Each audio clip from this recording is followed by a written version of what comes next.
Alright, this is tape 4 of the 1995 STREGA construction series. Just some pictures that have come in from various sources over the week. Trying to keep up with this. This, needless to say, is Brian Kiefer. And thanks to Bob Lampione for donating that plane to his cause. I'm sure he'll learn from it. One of my favorite photos, the women of Flushing. My God, you could make a soap opera of this. All my favorite women. Everybody has contributed to our hobby being just the most fun it possibly can be. Some photos here from Flushing. There's Vic giving the electric handshake to a contestant. Carlos Serra receiving his award. The highest place in Portuguese pilot on the East Coast.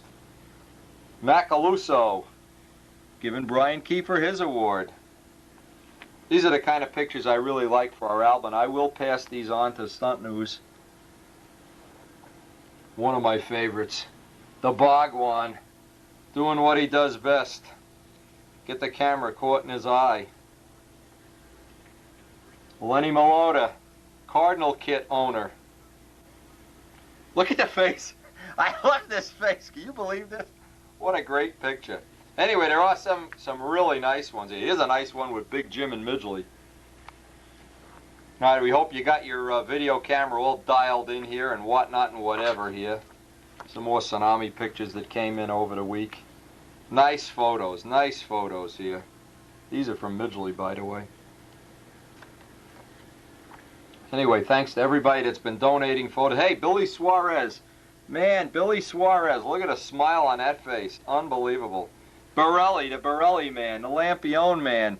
Here's the two guys that ran Vic Macaluso's tuned pipe plane right into, not his tuned pipe plane, his Oriental, right into the ground. Come on, Lampione.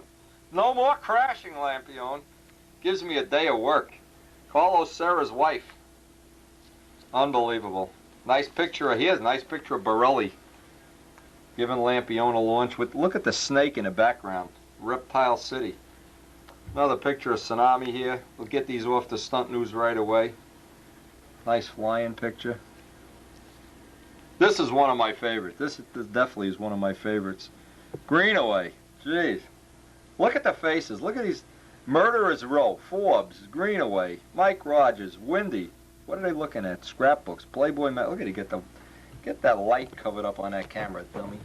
Look at that. What a face. How can anybody not love these? Midgley. Look at Midgley in the background. Doug Cook wondering if his hair's ever going to grow back. Mike Rogers wondering if he's ever going to make any money. Is he ever going to get a girlfriend? Mike, women, come on, get one. Okay, on to, we got to finish up the canopy. Hopefully we can get some of that done. And get on to building Strega. Strega lives.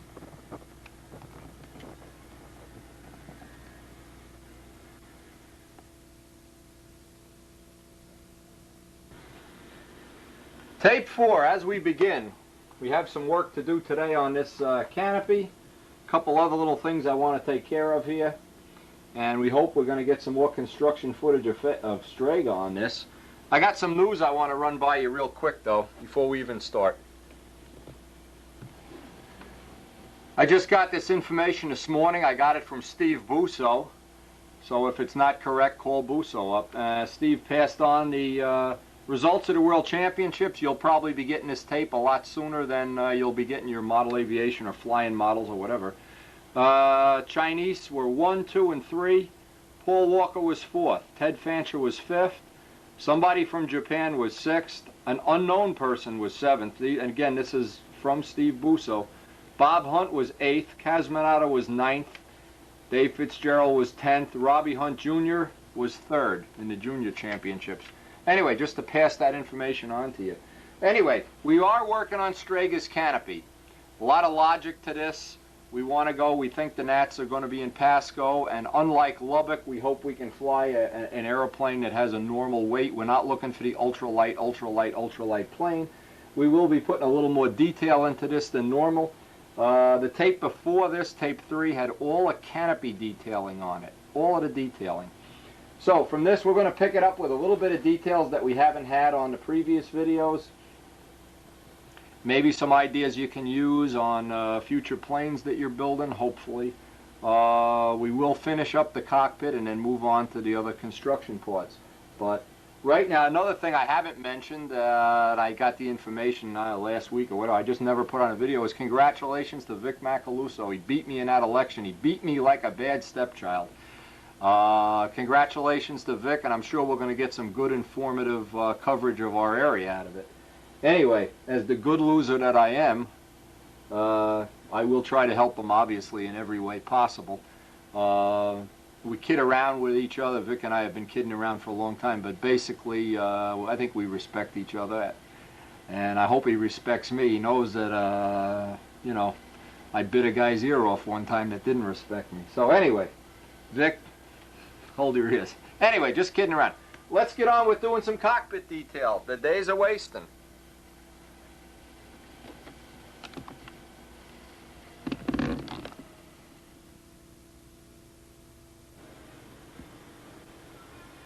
On tape 3, the canopy tape, we did most of this.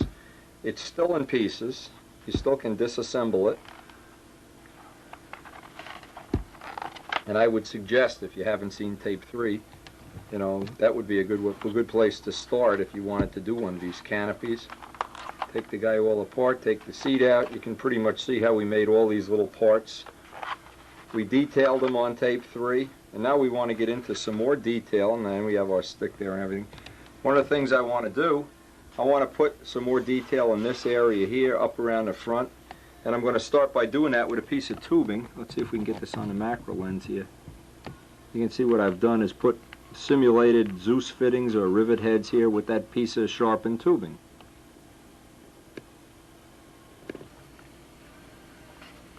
Now it's really just a random thing here. We don't have any set plan. We're trying to, and we're not making a scale model. We just would like to have a kind of realistic cockpit. There's also some real good footage on the Sidewinder construction set as far as doing this kind of stuff. And you could take a knife and turn these into Zeus fittings. That usually works pretty well. Put them all at random angles here. Again, if you're not making a completely scale model, and this is certainly not going to be a completely scale model, you need not pay too much attention to how scale it is. But you really do want to have it that it looks, well, you know, when somebody looks by it, that it's half realistic, 3/4 realistic.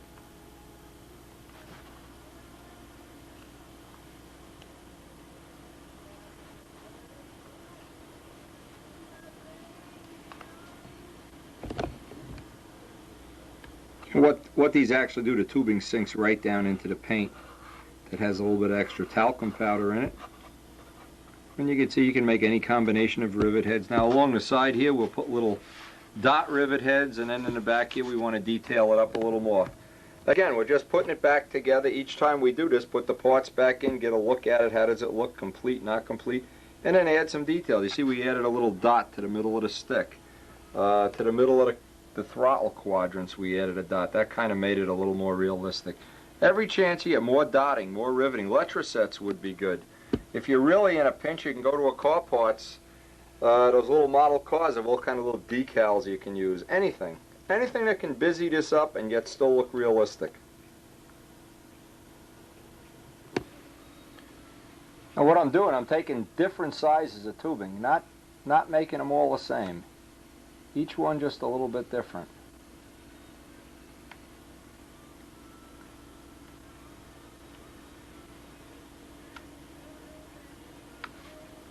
And you can really make some variety of things. Also, because the balsa is soft, you can use pen lines and then paint over them. That's another way to simulate some details. You can make a radio antenna, a first aid box. Bob Gialdini used to have a Playboy magazine. Go to a dollhouse store, buy a Playboy magazine or whatever. This airplane is not going to have a Playboy magazine, I can tell you right now. I want this pilot paying attention to the pattern. Now the idea is to create as many different varieties. Now this, on the edge of the canopy, I'm doing the little cutouts with the tubing with like a rivet head in the middle of them. That's one. I made like an access hatch right in front of where the dashboard is. That's another choice you have. A lot of choices here. Come up with a lot of different varieties of things. And of course, improvise all you can. You can see this little guy, little access hatch with rivets around it. These round L's have a little rivet inside of them. Some Zeus fittings up here. I'll work on the back here for a little while. I just did a little detailing with the machinist ruler and an ordinary ballpoint pen. Let it sink right down into the wood. Gives you a little bit of an effect back there. But again, it's variety. If you have all the same rivet heads everywhere, it's going to look like, kind of different, each one.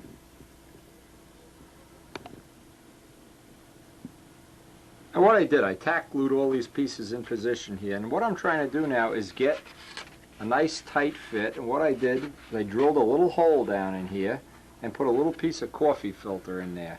Now what that does, of course, you cannot make, or if you do make the canopy airtight, it's going to fog up every time you fly the plane. Also, dust is going to get in there. Every time you fly inverted, the dust will be full. You can't build a plane without making the dust. So what I'm saying is you need to have a little air access and a little filter in there. And that's what I use. See, I trimmed off a piece of that coffee filter. Okay, the next thing I'm going to do, there's a couple little spots from gluing it. I want to touch up the paint, and I want to make myself a little backrest here.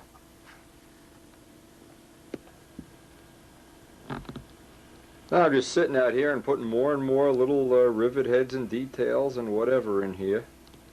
I'm really starting to get to the point where I'm satisfied with it. I still have to make that thing for behind a pilot seat there. That's the little support for the pilot seat.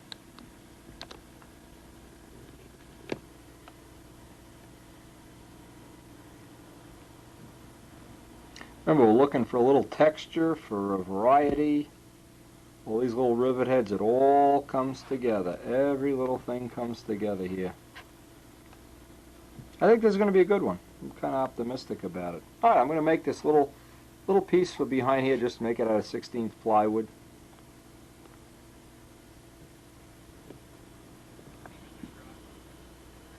Okay, what I did, I made up a little piece of IBM card for a pattern. Make sure I clear the canopy. I'll just cut this up out of plywood, paint it, tack glue it right in.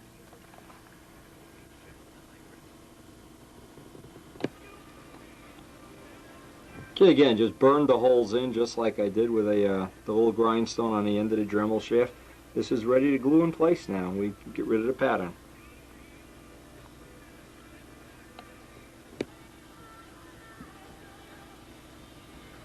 Okay, that pretty much completes this part of what we're going to try to do. Of course, always check that you haven't distorted anything by putting the glass on the canopy. It should fit in that ditch.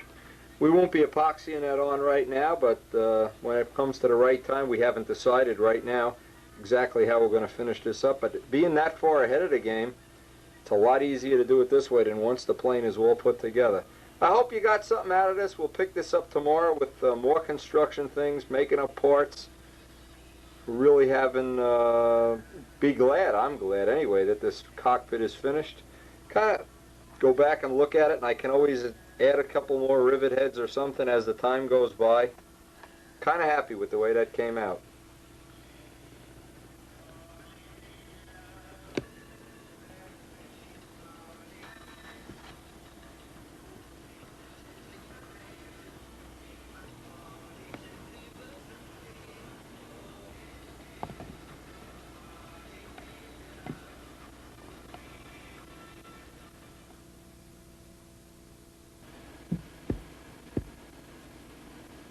Now, obviously, not everything we do here in the shop relates to model planes, and I'm always, at least for the people who've been subscribing to these tapes, been willing to spend 15 minutes showing them some of the little things. These are little things I bought in Home Depot, and I'm trying to get them painted up. And some little railings down here, too. So I'm going to show all the work I've been doing on the house since the last time you've taken a little tour of the house. So, hey, if you don't like these little house tours, the heck with you. Spend 5 minutes with me. I'm proud of my house. And obviously the reason is all the work I've done on the house has pretty much been stuff, you know, you could learn from the videos. A lot of good information here. Working on your house. The best thing to do is learn not to be poor so you can pay somebody to work on your house and then you can build planes.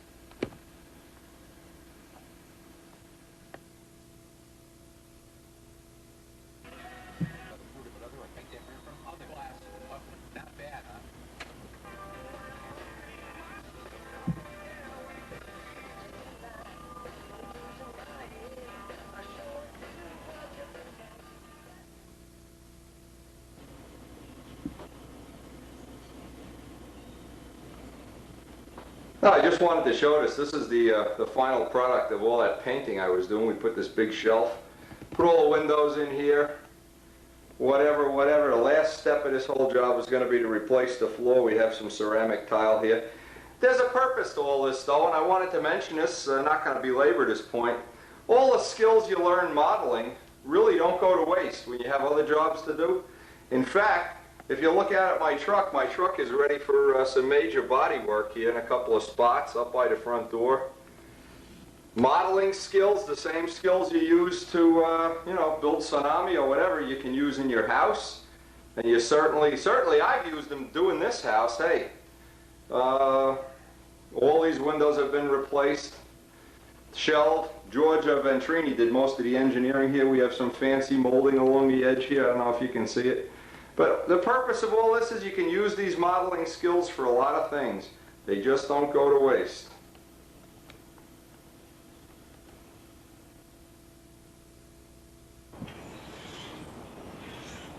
You know, it's a real valid point that really any skills you develop finishing, any skills you develop doing body work, whatever, none of this stuff really goes to waste. It's amazing.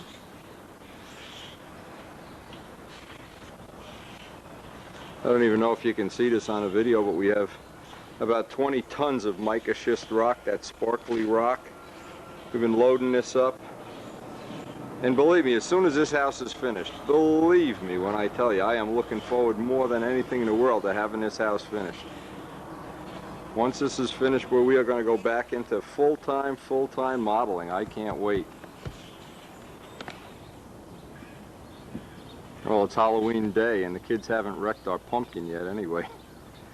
Anyway, it's been a long year since Karen and I bought this house, and it was in pretty sad shape when we bought it. And I really credit modeling skills to all the work I've been able to do on this myself, and with the help of George and John DeTavio.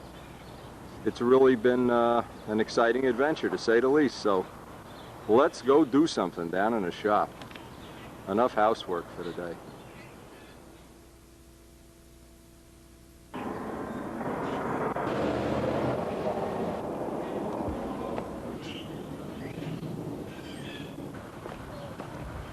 Believe me when I tell you, I am just as proud of the work I've done on this house. Every bit as proud as I am of the airplanes. And there's a reason I'm saying that. Because a lot of people, let's go into the shop.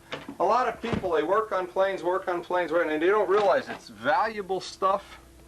How could you not like working in a shop like this?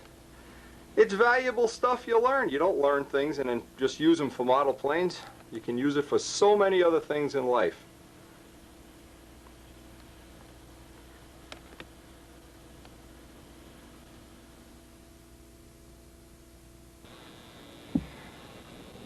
Now, Karen got me this. This is just a suggestion, things you can use in your shop. She got me a used comforter. I got rid of the old junky one, all full of glue and everything. Now, the reason I'm saying this, up to this point, we actually didn't care if there was little spots of glue all over the place. But from this point on, the next thing we're going to be doing is joining wing skins for the tail, or tail skins. So I'd like to have, when I get the tail assembled and in one piece, I'd like to have it that it's going on a nice smooth surface. It's not going on one of these things with all little mountains of hot stuff and CA and stuff. So anytime you can pick up a used comforter from one of your friends or your grandma or grandpa or somebody, used blankets, those bed pads that have the egg crate on one side, all good. Now, with the world team back, and the results obviously very disappointing for the world team, I think it even opens up the door even more for a more wide variety of types and styles of flying, one of which I like semi-scale planes like my own, or the more conventional type of ships where you're judged for geometry more than excitement. So maybe the event will change a little in the future. We don't know, thanks to the Worlds. We certainly will find out. But next thing I want to do, I want to get out my stack of 16th sheeting. I want to go through it, weigh every piece, and I want to come up with the lightest and straightest pieces for the tail. Now the reason is I always emphasize it's important to have a light tail. It's only up to the point that the tail doesn't flex, bend, twist, warp, or whatever. It doesn't pay to put, let's just make an example, to put on such punky light wood onto the tail that it either folds or breaks or twists, or when you put a little bit of dope on it, it becomes a pretzel. What's important is you got to go through a lot of wood to find enough good wood to make a tail. You usually have to go through 100 sheets. I don't think we have 100 sheets here, but I'm going to go through them all. The first thing I'm going to do is pick out all the straight ones. When I get all the straight ones out, ones that aren't a washboard, then I'll weigh them. And I'll take what I hope are going to be the lightest and straightest, specifically for the tail. The wing, I'm not overly concerned with having the lightest wood in the wing, but the tail, you really would like to strive to have a light and at the same time strong tail. I don't use any spar in the tail and a stab. I don't suggest anybody use a spar. What I suggest instead is the Big Jim method of glassing it 2 or 3 layers in the center. Never seen a tail fold that was glassed properly. Ones with spars, I've seen some break. It's like the lead-out thing. It's like flexible lead-outs. I've seen planes crash because of, well, Mike Pratt's plane. Flexible lead-outs, maybe they work, maybe they don't work. They're maybes. Well, it's the same thing with spars in the wing or tail. They're maybes. Yeah, some don't fold. Yeah, some do. But when you glass properly, it never folds. So, and being this is a Monday, Brian and his dad will probably be here, and maybe some more people to work on the stuff sitting all over the shop here. So maybe we'll have a good session Monday night, but we would like to get some skins joined up for the stab today, stab and elevators. Now before even bringing the skins over to the table, I want to take my ice scraper. You know, I've been working on this bench and painting things and gluing things. I want to get this bench perfectly clean. Step 1 before you do any skins. Get the bench perfectly clean. Before I even get the skins, this is exactly how I got this from Scott Smith. Scott Smith does excellent foam cutting. But I want to mark each one so I know which core, which piece goes back in which core. And you can see how I'm doing this. 1 and 2. That's the way that'll go back. You can actually mark some other way. In fact, we could put some lines on this way. All this does is let you put this piece back in the core when it's ready to be joined. Now I like to use Big Jim's method of joining this. Laying out the sheets, joining the sheets, and doing them all in one piece. I don't know if I've shown that method on before, but that's the method we're going to use. First thing we'll do, we'll put these away for now, get out the skins and weigh them up. What I'm doing, I'm going through my sheeting and just taking out ones that look like they have grain going straight, relatively straight. You sure don't want to just go take, I hold them up to a light and you can see if the grain is straight. Half of these are very light, but the grain is crooked. That looks like the first straight one we ran into. Another night, I don't know if you can see this up on a video, but when you hold it up to the light, you can see the grain goes straight down the sheet. So I'll do the rest of this off camera. Another point too, when you do a tail, it's nice if you have sea grain to do a tail, because there's not a lot of a curve, but in a wing you don't want the leading edge sea grain. But if you have it for the elevators, sea grain is great for the elevators if you have some. I'll go through this, weigh it all up, and then we'll get out. We need 4 pieces to do a tail.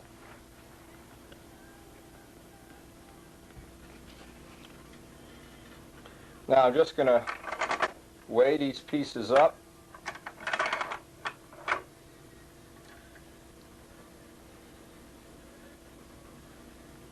They're all about 7 grams.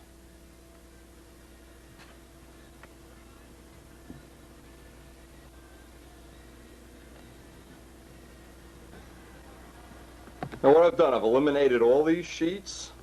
broke it down to these two piles. These two sheets are 7 grams. I'd like to make the elevators out of 7s. The little bit ones that are 7.5 grams are a little bit thicker. I'll go through and look for the ones that have the most C grain or the most B grain in there, and they'll be the stab parts. So now I'll be ready to start joining these up. Start cutting edges and joining them up.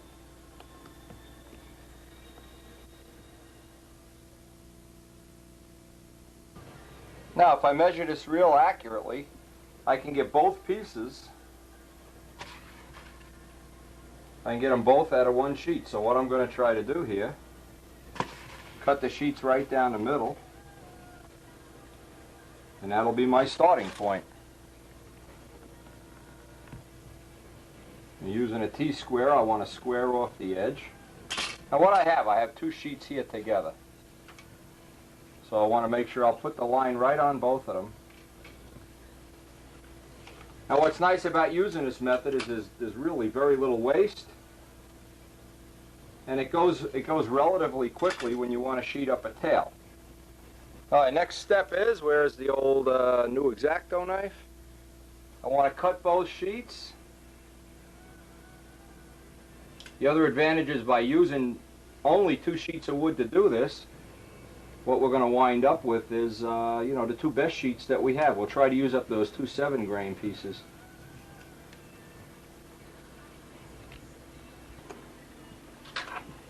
Now this might be a little tricky for somebody who doesn't really understand what we're trying to do. What I'm trying to do here is I'm going to measure up a 1/2 inch. A PM tail has 1 inch of rake in it. All right, sorry for the interruption with the call. You know, President Nixon can't live without me. In fact, he can't live at all anyway.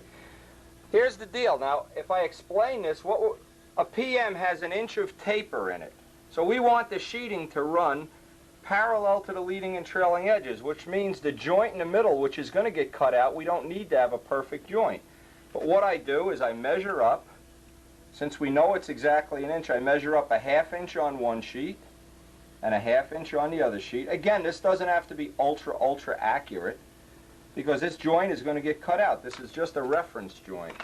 This allows us to sheet the whole tail in one piece. Now I try to line up the 2 1/2 inch pieces and just leave the back in a V. Okay, and again, remember, this is not ultra critical. With that in mind, I want to connect the dots, and you'll see exactly what happens here. This is a really nice way to sheet a tail. You almost never get a warp when you do it this way.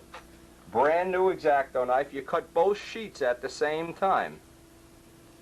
Try to hold the knife 90 degrees up and down. You want to cut both sheets at the same time. Now when you take this apart, you're going to have 2 little pieces here. Pull that piece out from underneath. But what you do have is an edge that should match real good. And you can see, wow, that edge does match pretty goddamn good. And you have these 2 little pieces which are now scrap. And you can see by doing that what a beautiful joint you get right down the whole joint. There's hardly any air showing. It's just a perfect joint. Now you just take some of that masking tape that you haven't been using because it's too sticky to use on pulling paint up. What I try to do is press the sheets together just a little bit. Don't have to go crazy. If you have a helper here, of course, it's nice. Tonight we'll have helpers here.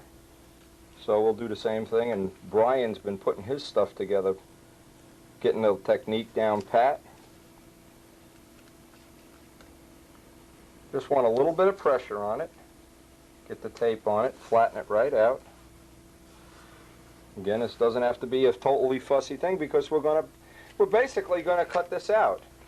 Turn it over. Now, when it's over, very lightly with some 320 paper, just make some dust.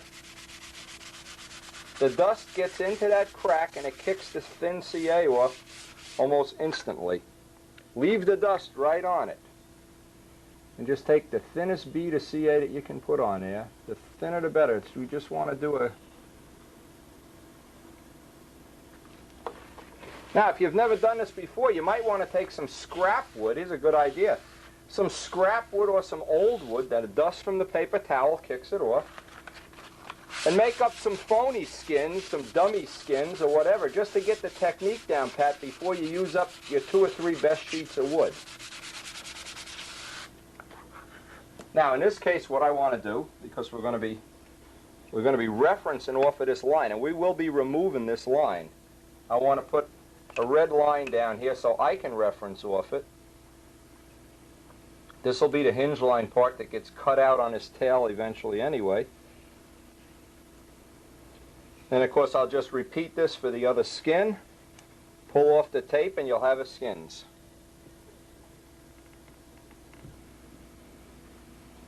Okay, we have 2 skins now.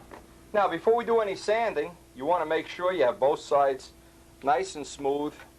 You want to make sure you get the tape off. Don't sand this with the tape on. And the lightest of sanding, the lightest, you don't want to have a big giant sanding going on here. The lightest little amount. And then what we're going to do is take compressed air or a brush and get all the dust off.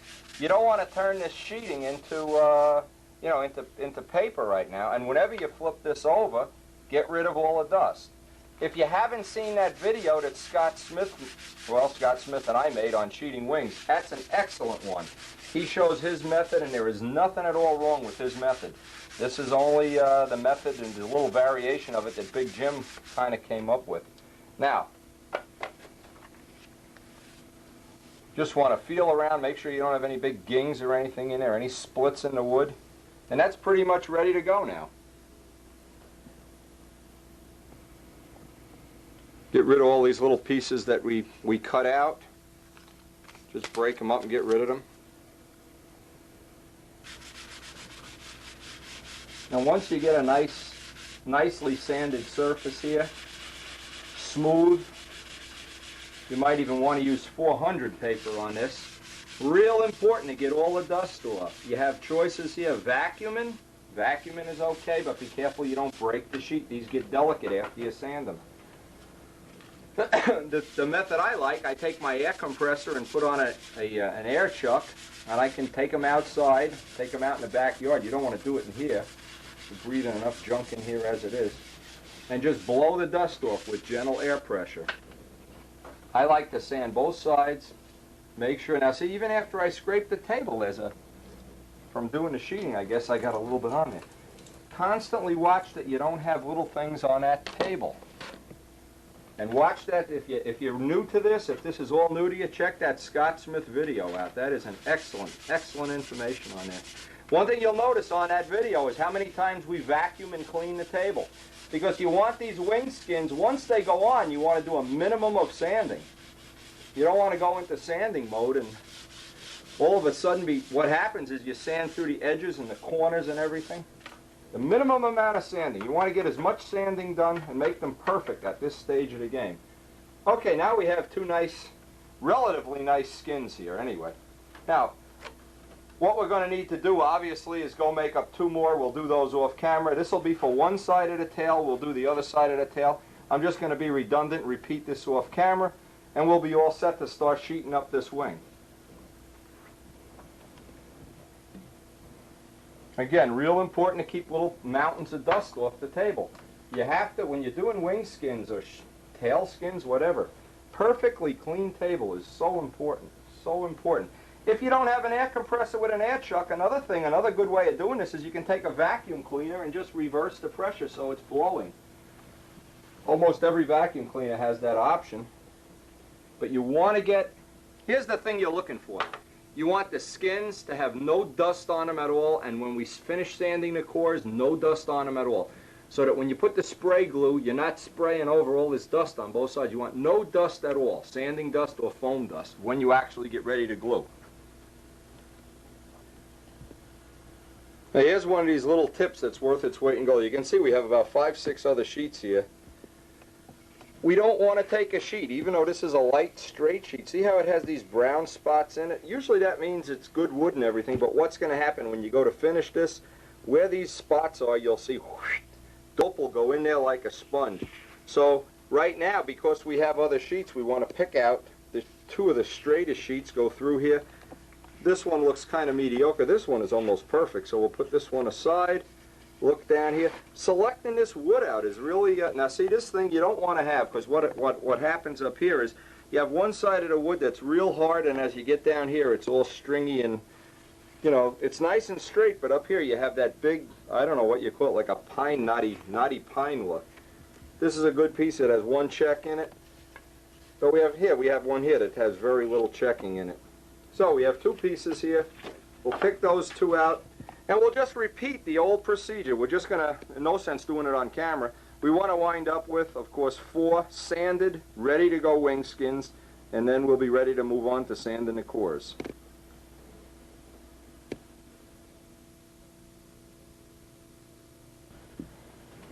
Now the easiest way to keep this separate, of course, is take half out, work on half at a time, put the other half away. If you work on half a tail, you won't wind up with the wrong piece and the wrong core or whatever. Flip these over, and you know you can always get these back the right way with the reference lines. And one of the things we want to do is just lightly block sand this out. 400 sandpaper, very lightly block it out, and then of course blow off the dust. The most important thing we're going to do contact cement on this, but blow off the dust. Get each side sanded to where you see the minimum amount of, now we're not trying to change the shape of this, we're just trying to get a smooth surface for the glue to stick to. Try to hold it on a flat table if you can. This is about how long I would be sanding each side.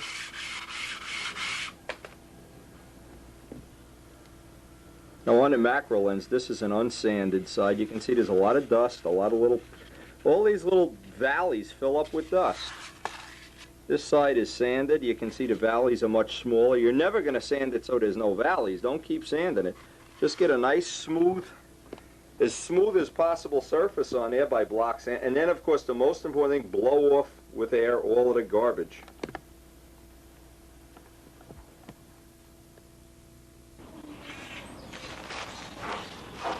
Now I always blow these off outside. Again, if you don't have an air chuck for your compressor, try to blow out all the little holes in here.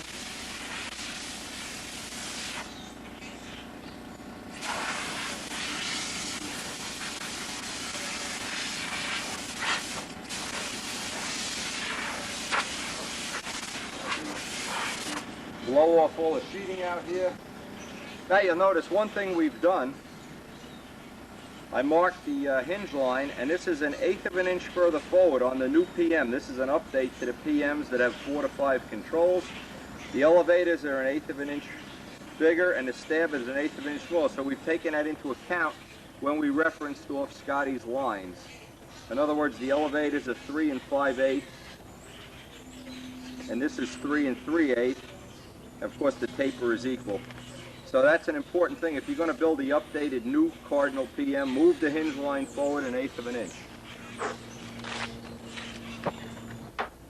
And now we want the table super clean. What we're going to do, I'll go outside, I'll spray the spray glue. Another tip, never spray glue inside. The smell just gets, even by my standards, it's unbelievable. Now, we're going to use 3M 77 cement. We've already done tests on 90 and on 77, and it melts the foam. The only cement you want to use is 3M 77.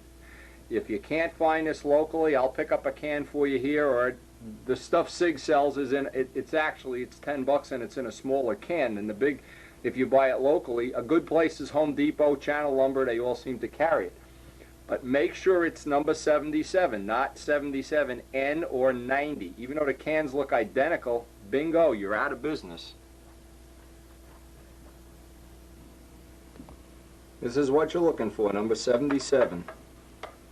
Again, if you can't find it anyplace else, I'll pick up a can at Home Depot and mail it to you. But keep in mind, 77, there is a can that looks exactly like this, and this number is 90. Bingo, no good, it melts foam.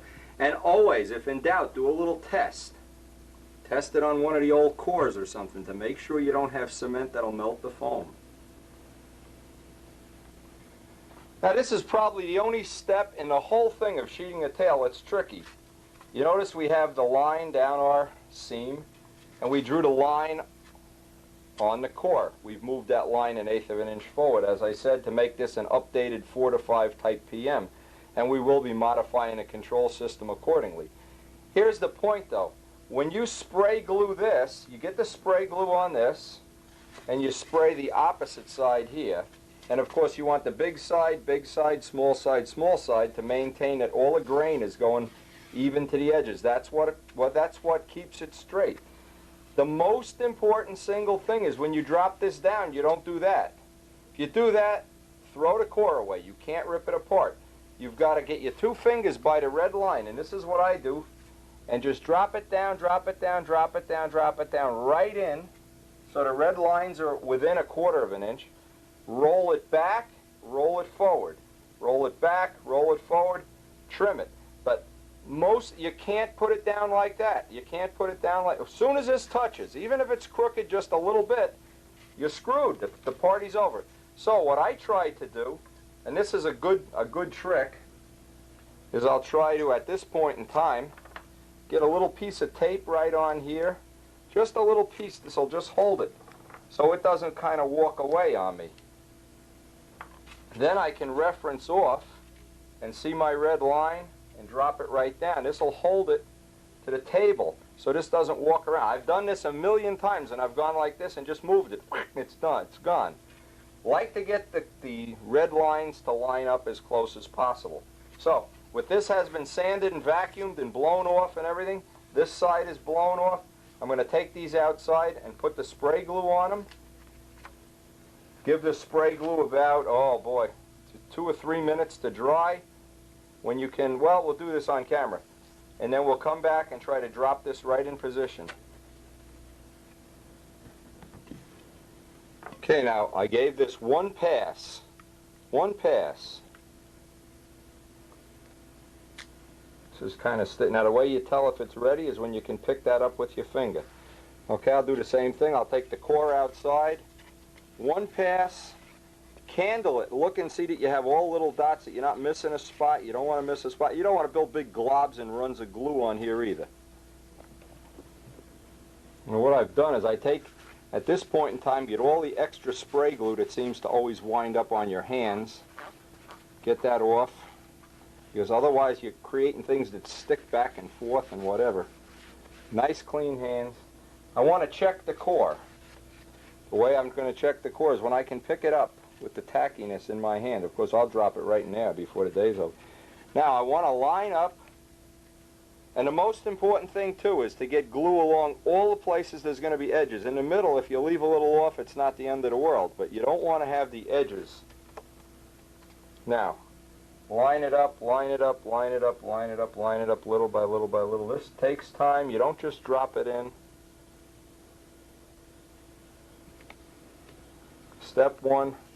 Run the hinge line down, roll it back, roll it down to the front. You don't care now about the tape. You can actually get the tape right off of here. Now the beauty of doing foam components is generally you can do the whole tail in one sitting, in one day. You have to wait for leading and trailing edges to dry and stuff, but you can get most of the woodwork, all of the hard paint and the neck stuff done in one sitting. And I'm just going to babysit this now for a few minutes. You can pick up the edge if you see the edges held down real nice.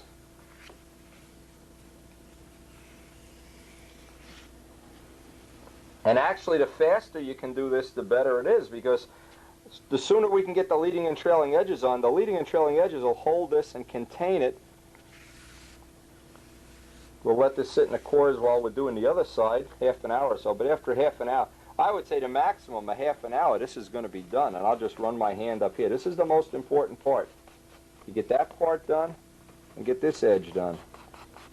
Now, don't ever try to put the other side of the sheeting on without trimming the old stuff away. It'll stick like glue every time. So what I want to do right now, find my knife, which of course disappears into the black hole in space, and carefully just clip off. Leave a little bit hanging out. Get rid of all this sticky sheeting. The glue gets on your hands. It's really a pain in the neck. Get rid of that. And then of course we'll reverse this and do the other side. I'll do one side of the stab and elevators on camera and the other one off, so it'll keep the, you know, the video time to a minimum. We don't need to do redundant things. Okay, I'll trim these edges off and we'll pretty much be ready to do the other side. Now if you want to get the edges trimmed off nice zone of saw cut, go real slow so you don't pull the sheeting away.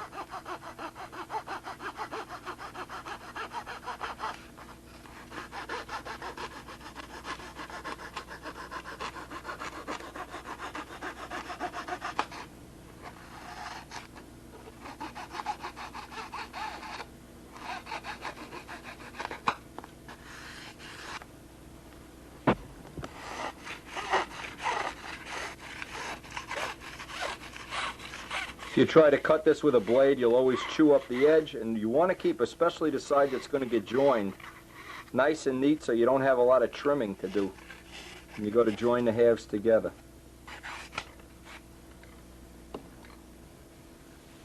Now that it's dry for a few minutes, you can get, what I like to do is make sure to glue on this edge. In other words, the first thing to do, let me show this on camera, is pinch this edge. Don't even try to trim this if this edge is loosening up. Get that edge right down on a table. Now this is a brand new X-Acto. We're going with the grain. Right up nice and even if you can.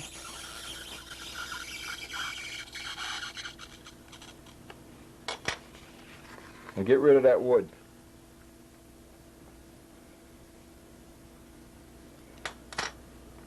Alright, now that gives us, and again, I'm babysitting for the next half hour. I'm running my finger down this edge every chance I get. We have one side of this sheeted.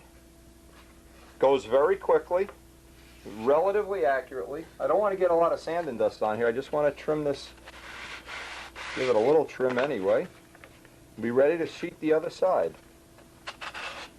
There isn't a lot of sanding to do if you use brand new X-Actos. Another thing, don't be afraid to spend some money on razor blades. Boy, you can't do good work with dull razor blades. Now, I just want to mention another thing. The cans come now with a red tip and a white tip. I'm using a white tip, but the red tip would be better for small parts. I am using the white tip.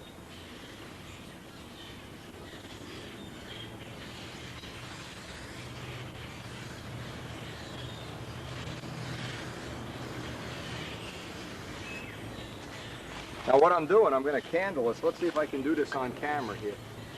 Candle this and see if there's any dry spots. Any dry spots on there?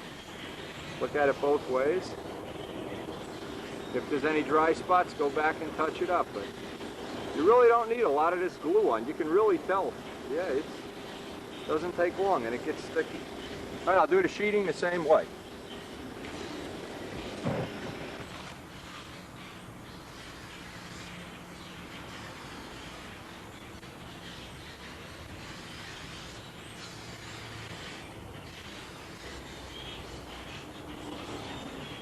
Side it up for dry spots. Looks good.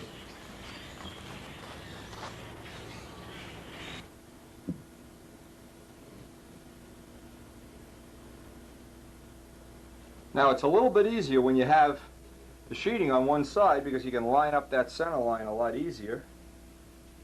And it takes a little patience, Don't be in a big rush to drop this down.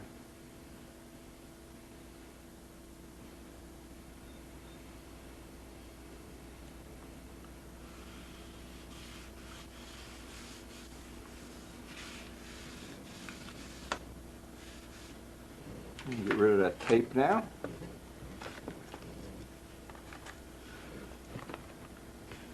And now we're just going to repeat all the procedures for trimming the edges.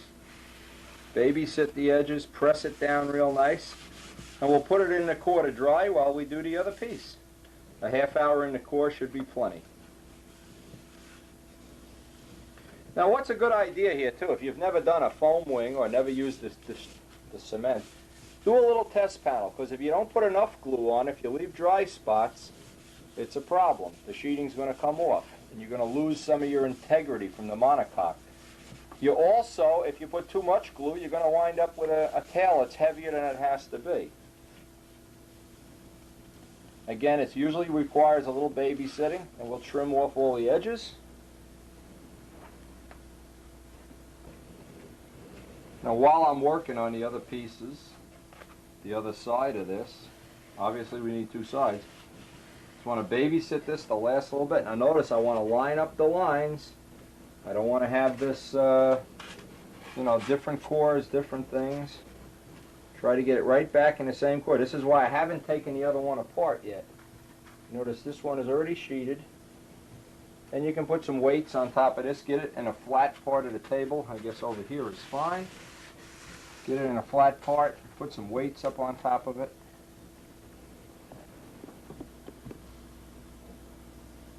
Now, 3 full gallons seem to be enough to hold that in place. I gotta tell you though, I know of somebody, I won't mention any names, that went and put books and lead weights and weights that you use for bodybuilding on top of this and crushed the whole thing. I won't mention a name. Also, I want to mention a funny thing happened to me when I did the Griffin. Not funny at all, is I put one of the cans up on here and it was an old rusty can and it was leaking. And I came back in the morning and I had no core, no sheeting. I had a sandwich of 2 pieces of balsa and all the foam melted. So it's important. 3 gallons seem about right for a piece like this, and maybe 5 for a wing. Anyway, the other one, I haven't even opened up the core yet. You see the core hasn't even been opened. So now, while that one's drying, I'll work this one up off camera. I got the sheeting joined. And we should, maybe before the day's over, we'll be able to get this guy leading and trailing edges on.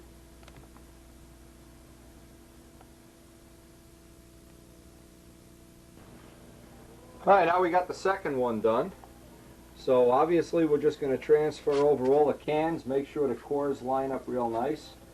Make sure we don't have any leaking cans. Get everything lined up real nice here. Now we can start putting the leading and trailing edges on the other set.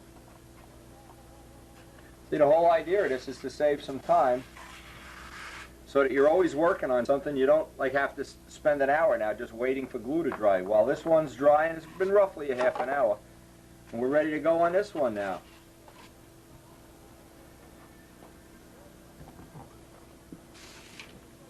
Now the first thing I did is tape the piece right into the core. Tape it on both sides. Now we're going to lay out the hinge line. And remember, because this is a 4 to 5 hookup, the elevators will be a little bit bigger. But I want to plot out the hinge line. I want to get it real accurate. So it means we have to take this piece out. This is the 3/8 piece. And this is the piece for the trailing edge, which in this case will be 1/8 inch.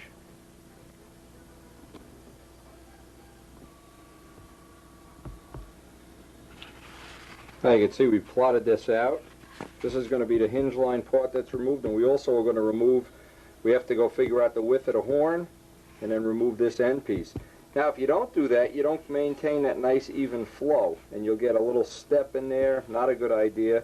You always want to pull it right out of here. I know I've done from time to time is I've taken this piece and moved it over and then cut the tip off. Not a good idea. This way you keep that complete integrity of the airfoil.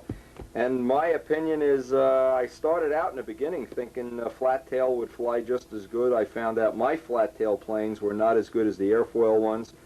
And my recommendation is that you do airfoil tails a la Big Jim. His advice very seldom doesn't work out. And we'll go take that off with the Dremel saw.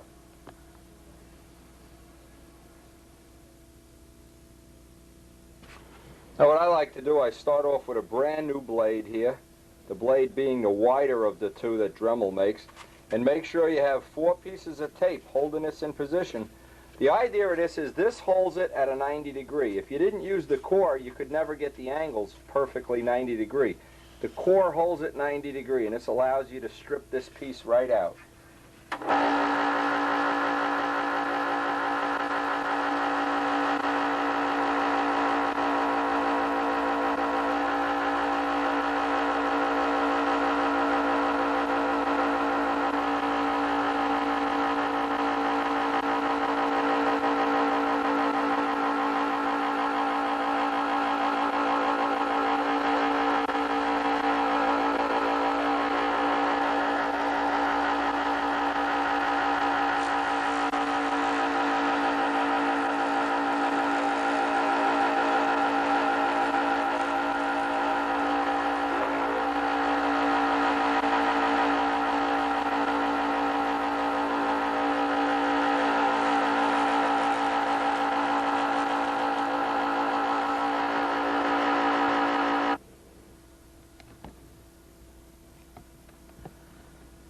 Now we can pull that apart. Of course, we'll do the other piece. Pull that apart and glue the leading and trailing edges in position.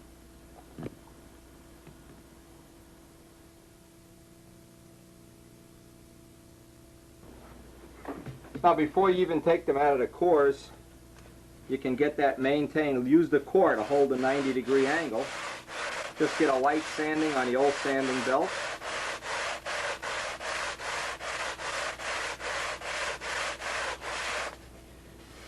Once you get a nice flat 90 here, then you can pretty much take it out of the core. Now we also, one of the things we want to do, we want to set up, take that little piece out of the back of the elevators. Where's my elevator piece? I have to measure up for the horn and take that little piece off for the back of the elevators. Now, actually the stab piece, I got this a little bit confused myself. The stab piece is ready to put the leading and trailing edges on. And we're going to show how we're going to do that with a piece of 1/8 inch, not 1/4 inch. I've left extra foam here. If you were going to do a 1/4 inch trailing edge, you would have taken another 1/4 of an inch off. Once you have this out of the core now, you want to make sure you have all these edges nice and straight, of course, on the sanding block. Get everything trued up nice and straight. And then, of course, we'll do the other side. But what we have to figure out with our old elevators here, I want to cut, and I did this backwards without even thinking, I want to cut this piece out so that we have a fillet on the inside here for the, you know, the tail fillet. So we're going to remove, and I'll go measure up the distance from the horn, half of the horn amount, and take that off right now. And see, this is why I like to build a body first. I can take the body now. I know exactly where the tail moment arm is going to come into this, and I can measure it up. At that point, the fuselage is roughly 1 inch wide, and I'd like a 1/4 inch on each side, so I need to make that piece 1.5 inches, which means I'll cut 3/4 of an inch off each side of the elevator. Now I also want to allow for, we want plenty of clearance under that fillet for the Rabe rudder. So I'm just going to allow maybe an extra 1/8 inch for the Rabe rudder linkage. Now this will give me that amount. Now I'll leave the tape right on and saw that piece right off, and then that'll be my elevator. Now you could save this little piece. It may be that you can use this for a fillet pattern. So what I'll write on here is which ship this is, STREGA. And I can write fillet pattern. This will be a help later on in figuring out the fillet back there. You can just save this along with other stuff. Now we have the elevator cut. I'll just trim this off. Now we have the elevator and the stab. You just pull this out. We're pretty much ready to lay on some leading and trailing edges. Now, because you have your elevator and stab pretty much finalized except for edges, what you can do now is take this piece and trace it right out onto you. This would be a real time saver. Just trace it right on. And this is extremely important. If you make a plane and one elevator is even a 1/16 of an inch bigger than the other, boy, you are going to have a trim problem you'll probably never figure out how to correct. And I won't be much of a help, because planes I've had that I wound up making one elevator bigger than the other by some reason or another, and the Arowana was one of them, had trim problems I never could get straightened out. So it's real important now to have mirror images of everything. Everything from this point on should be a complete mirror image. So we'll lay the rest of this out and just redo the whole process. Trace these right out. And make sure before we do anything else, go to the next step, we have complete mirror images.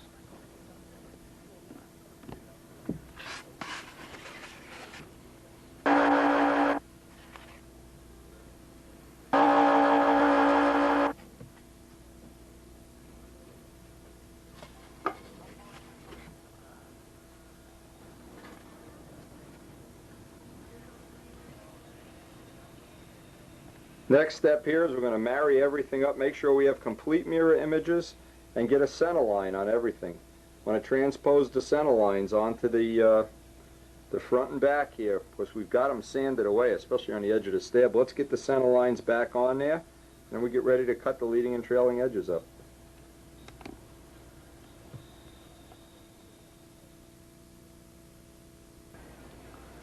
Now, one of the first things I want to do is make sure I have 90-degree edges where my horn is going to go, and this looks like it's pretty close. But again, we're checking everything for square. Now see, this one is out just a little bit, so I'm going to take some material off the bottom here. We're a little bit closer. Another swipe on the old sandpaper. Remember, the foam is very delicate, but you want to be, at this point in time, I want to start off with all 90-degree edges. Now, always another good test. Make sure that they're even this way. That tells you that you're real close anyway. Certainly close enough for this. Of course, the next thing I want to check is that I have two mirror images. I don't want one 1/8 of an inch longer or wider or thicker or thinner or whatever. I can kind of look down and compare the trailing edge. They're about equal. And you wouldn't want this to be sitting on a table on a 30-degree angle. You can kind of look this way and run a triangle this way, and it tells you if you're real close to having that front edge 90 degrees.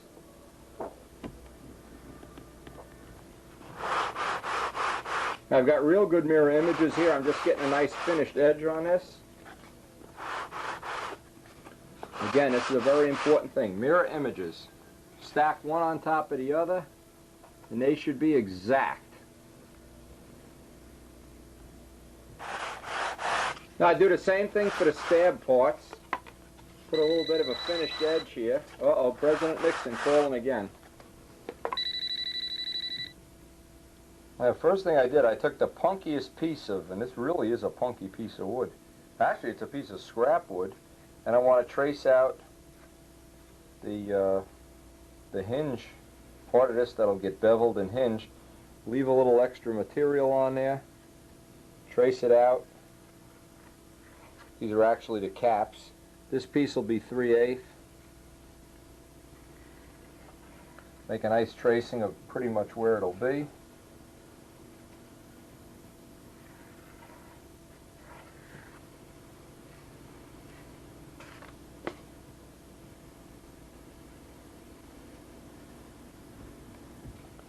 I like to darken up the lines so I get nice straight edges.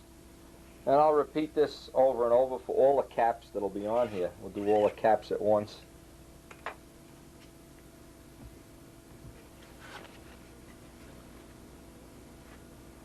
Now I just want to make sure I have a good fit on this. I'll get out the white glue. All I want to do is glue this to the sheeting with white glue. I don't want to smear this whole thing and fill it up with glue. Just the edges. Good idea too, by the way, may as well show this on the video, is to get this all evened out before you go on to the next step.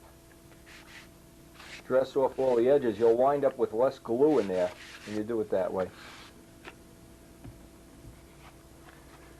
Now you want to get the thinnest amount of glue up here that you possibly can. Right on the edge. There's really little point in gluing it to the foam right now anyway. Just a thin bead of glue.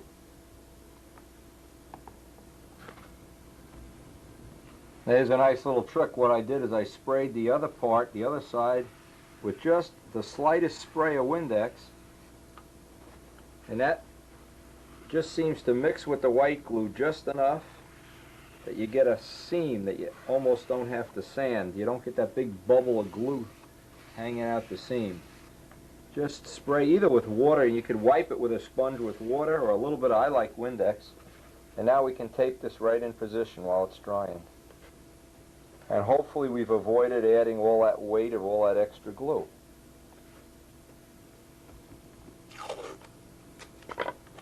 Again, as I'm going along, I'm trying to get out all the extra little bit of glue. Any little glue that's in there just makes you crazy later on when you're trying to get that edge, that final fit on that edge. And plus you're adding the weight of the glue. Now I'll look for a little piece of scrap. Press that in and wipe either a Q-tips or a paper towel in there A little wet paper towel, just get there. You don't want to soak it, of course, just the least little bit. Thin that glue out. What it does, it thins the glue, it expands the wood joint. And when that all evaporates, what you have is a real tight joint then. Self-tightening joint.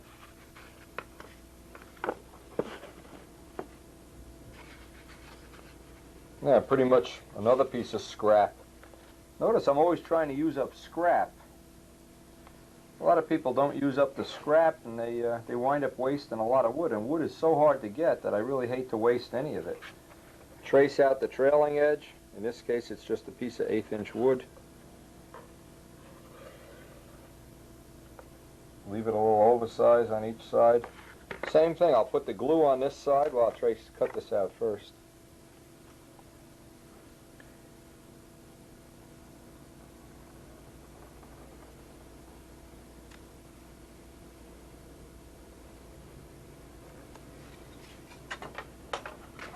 Make sure this fits on here. A little bit over on each side, just a taste over. Okay, what I'll do is just give it the least little bit. Wipe it in. Clean the table off. It's a good little trick. Now notice, that's not soaked. Run the glue down here. The biggest mistake you can make is putting a ton of glue on this. You really need so little glue, and then it oozes out on everything. What a mess.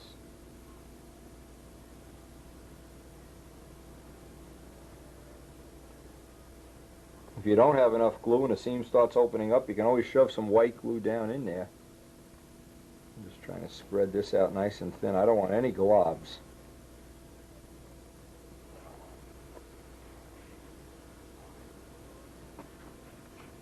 And you really only have to see this once, and you should be able to run right off, and by the end of this tape or the next one, be able to make foam tails in your sleep.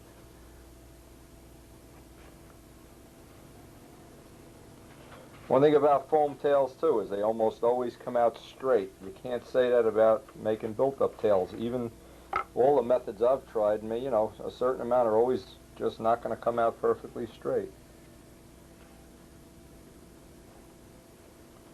Again, this needs a little babysitting too. As this is drying, I like to keep an eye on it and just keep pressing these edges back and forth. Give it roughly 45 minutes. Half hour is the minimum. I like 45 minutes before we do the center lining and sanding.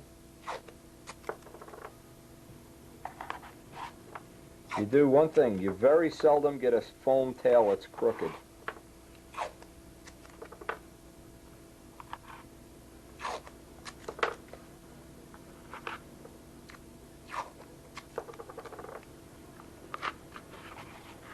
Now the whole thing I want to do is put pressure on that, squeeze out all the extra glue I can, wipe that whole edge, just put this aside to dry.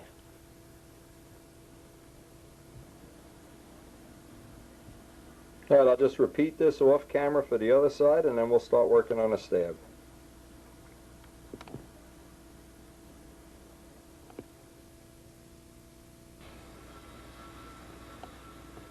Okay, I got both of them sitting here ready to dry, and I'm going to get busy on that front of the stab, try to finish that up before our class starts tonight.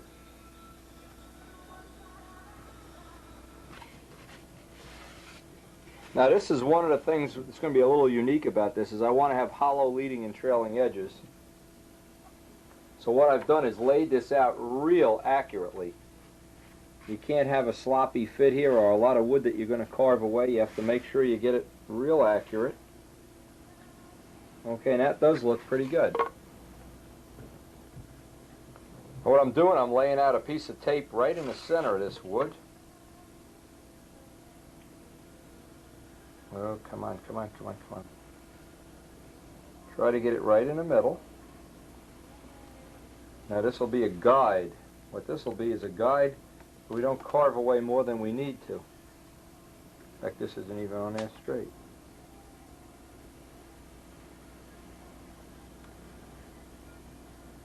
If you look back at some of the other videos, you know I had hollow leading and trailing edges on all the, really on all the foam stuff. is not a big unique thing. This is just a different way of doing it. And what I try to do is show a little different way on each video if I possibly can. Give me a reference line to work off, and this will leave me enough wood that I can glue for the leading and trailing edges. And I have to leave these a little stronger than an average person, because I use that stooge, which you've probably seen a million times, that stooge that holds the plane by the leading edge of the stab. But I really do. If you want to make a foam tail and you want it to be the weight, you know, that it could be, lightest possible weight, this really is something that just goes along for the ride. Okay, with that on there, now I can pull this up, and I have a little reference line here, a little guide for where I can carve. Now I can just get out my little X-Acto gouge and get a little half moon carved in there. Again, this is just a little something I want to do. I want to make the tail as light as possible. You know, I don't want to do it by making a built-up tail, but using the foam technique, I'd like to get this tail as light as possible. This is one of the ways of doing it.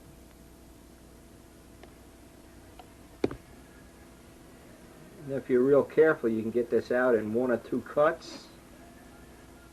Again, a brand new gouge, the smaller size is the way to go. I know this is all little stuff that takes a little extra time, but it's really the difference between the top level planes, is little extra effort things. You can see I've made like a little dollhouse rain gutter. Everything is a dollhouse here. Okay, now to find a little bit I can get out of there, I'll make up a little sanding block and get in there with a sanding block. I just made up a little sanding block from a piece of scrap, and I can work that curve in there. Go right up to the ink lines.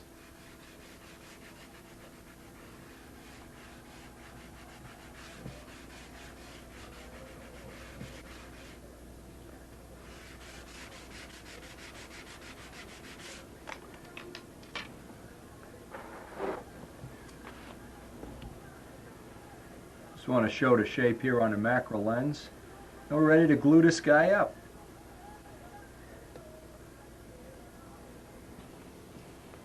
Now with this kind of a section, you really want to put the glue on the wood and not on the foam part, so we'll put the glue up here. Same way, try to keep the glue to a minimum. Doesn't do a lot of good to hollow everything out if you're going to put a pound of glue in there. Just want to get the glue on the edges.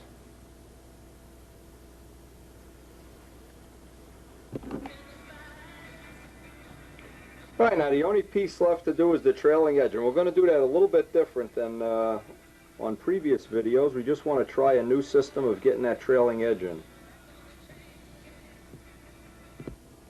Now the first thing I'm going to do on a piece of 16th here, to make a very, very accurate tracing of the trailing edge. There won't be much room for error here. And then right down the middle of it, I want to put a strip of 1/8 that'll just pretty much hold the hinges in position. So this will be a very narrow cap, much like a T. But I want to do this real accurate. And again, the way I found the easiest way to do this is with tape. Layout tape. You pretty much can eyeball up where this is going to be.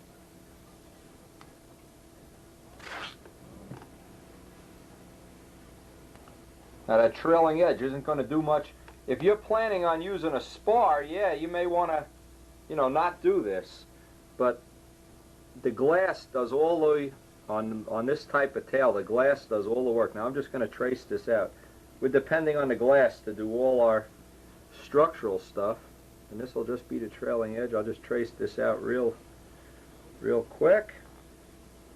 And then we'll cut some strips of 1/8 inch. And this will give us like a T section. Then we'll also have to recess into the back of the foam. We'll have to recess this shape in with a sanding block. Again, each one of these things is only to save a very little bit of weight. Now we can get the tape, pull this up, and then we can make up some pieces of wood the thickness of the tape. And all the tape is doing is locating. It's giving us a real accurate location for our center line, so that we don't run the hinges off on an angle. Whoop. Now because we're looking to make this so accurate, I'm going to do the whole thing, all the cuts with a ruler. where there's not a lot of room for error here. In a normal way, where you would just put a piece of 1/4 inch and then let it go along for the ride, yeah. But basically 90% of that 3/4 inch is just going along for a ride. It's not adding anything to the plane. Even to the structure, it's not adding anything. So now we have these pieces with a center marked real accurately.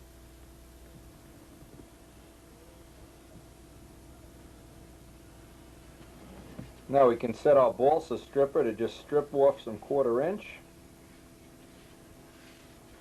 The thickness of that piece that we need.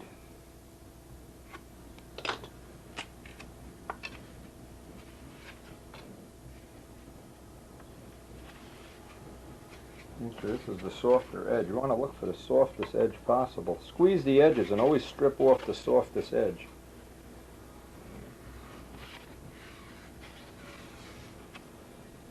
Make it a little bit oversized, break it off.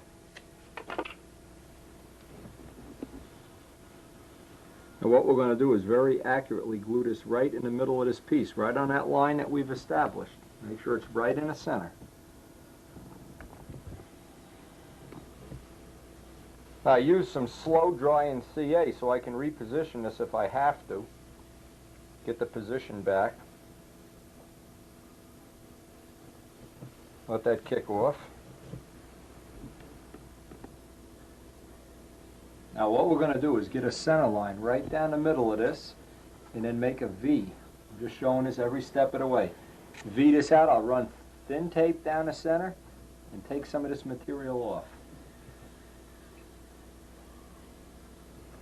What I've done is I've gotten, just doing it by eye, I got a nice big thick ink marker center line going down this, and I can use that as a guide for carving. And then I just want to angle each piece in, and I'll angle it in by hand. This will give the hinge will have a good 5/16 of material to sink into, and yet I won't have a ton of extra wood going along for the ride. Then I'll have to transpose this cut into the back of the stab like an interlocking. Now, it just takes a little time. You can reference off, get the knife going in one direction, take a little slice at the time, turn it into a V. Now, if you knew ahead of time exactly where your hinges were going to be, you could remove even more of this material, but for now, we don't have that plotted out yet. In fact, we're going to probably be doing something a little bit different with the hinges here. We don't know yet. So for now, we'll just leave this whole strip in. Now, even though this piece is getting buried inside the tail, I want to dress it off just to maintain that workmanlike attitude. In case this plane crashes, Midgley can't run over there and say, "Ah, you didn't sand inside the tail." Okay. Okay, this is what we've wound up with as a final shape. Now we're going to transpose this shape right here into the back of the stab, working off a center line. What I did, I drew a center line down here, and I'm just taking out the material little by little with a brand new X-Acto knife. Take little slivers at a time until you have a reverse image of what you originally started off with. And that should fit right in there. Make sure you don't have it where it's humped up hitting something.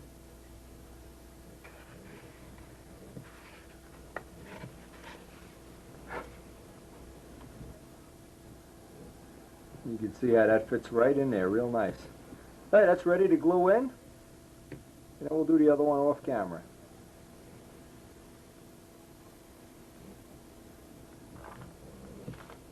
Now, I don't want to tape this piece because this piece is so thin back here. I want to have a flat surface. I won't have a lot of extra wood to grind away because that's only a 1/16, that trailing edge. So what I'm going to do is find a way of just putting a little bit of pressure on this, either with some weight or some tape. I haven't figured out exactly how to do it yet, but I do have an idea. Maybe I can do it with this. Improvise a little. This is my sanding block, and I can run tape right around the whole thing here, and then do one side.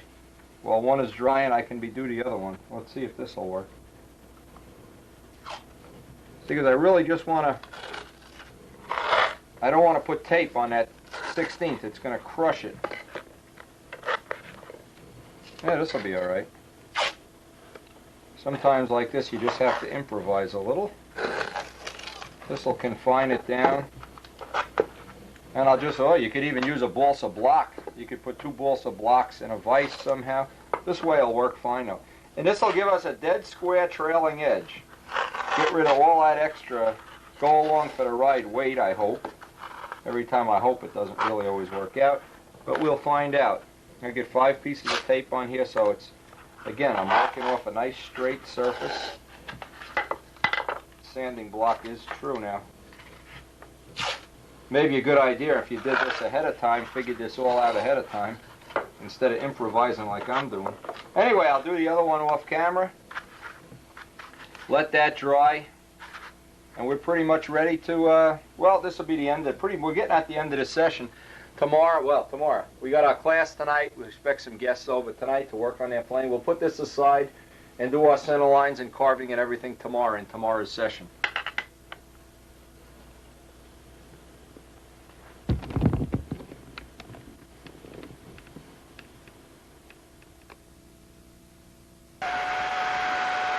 Okay, Brian's getting his first lesson in glass and a stab. That's it. Just keep wiping the extra off. From the middle, go to the outside. Okay. All right, now you got to put that second layer right down the middle. Put a little bit of heat on it. Put a little bit of heat down on the glass. There you go. Always go from the middle to the outside. From the middle to the outside. Don't forget to come back across the front. There you go. You can't learn this stuff if you're not willing to try it. Trowel and come this way toward me. This? No. Just take it out and come toward me. Wipe down the front. Just sand right up to the line. When you see the line coming up, you know you had enough.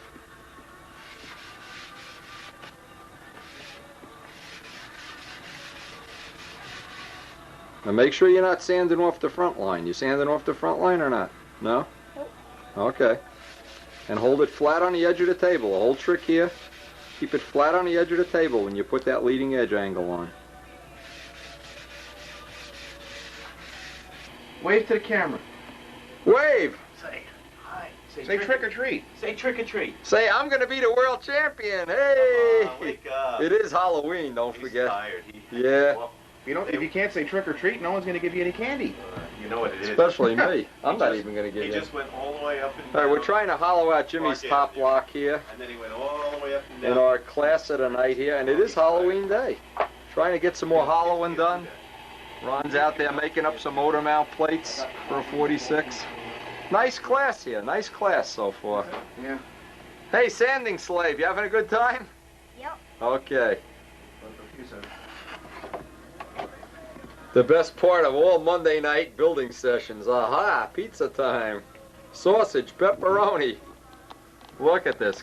Does life get any better than this, Midgley? Oh. Here's the Shanghai. Hey, tell everybody on camera, you cut that piece out of your body and it was in, where's that body? Jimmy cut this piece out of his body, it was 27 grams, the piece where you insert the wing. We thought we had a 13-ounce body. You almost have to put that on a scale to believe it. 27 grams. 27 grams, just the wing cutouts. Holy mackerel. Boy, there's lessons to be learned there. And that's on 30-gram wing fuselage sides. Yeah, I hollowed out his block and we got it down to an ounce and a little bit, but the body was still 13 with those pieces in it. Borrow a piece of paper. How much hollowing? Jeez. Looks like a birch bark canoe. The old windy techniques. Hey, Dad, here's a piece of paper. All right, pizza time. Come on, let's eat. Sick of looking at wood. Couple strips of this. Now, after a nice pizza, check this out. We have the football game on the top. Videos from last year on the bottom. Brian over here, cutting up formers. He's putting the formers in his body.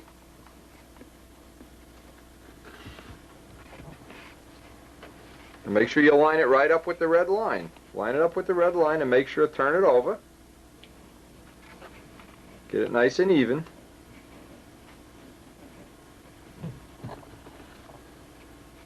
All right, turn it over and let's see if you put a bubble in it. Now turn it the other way around. Still look nice and straight? Yep. All right, tack glue it in. Just put a drop on, get them all tack glued in.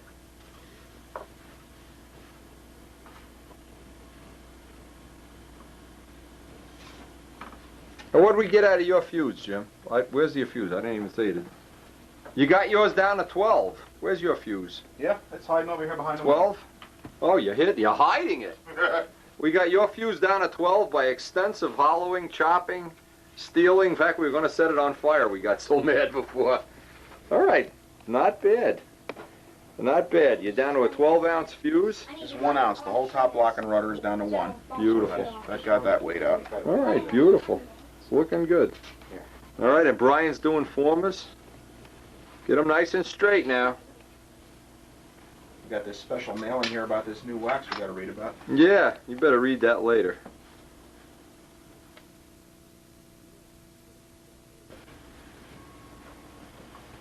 Saved it all. It's New Jersey. It's there. To harvest them next. Some people think you do.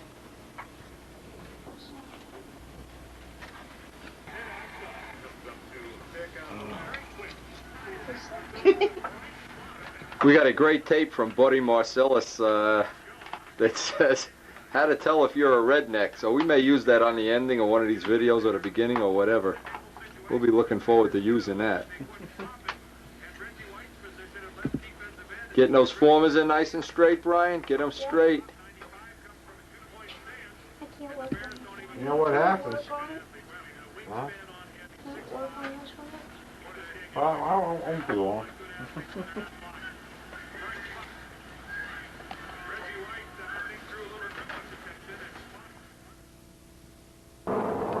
Look at this nice pumpkin. We're going to sneak up and see if the wife answers the door.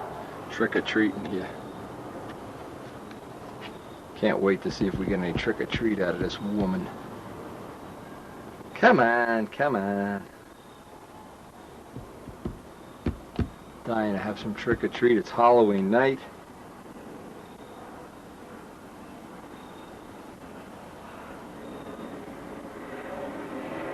Look at this. They ignore me. They're leaving me out here.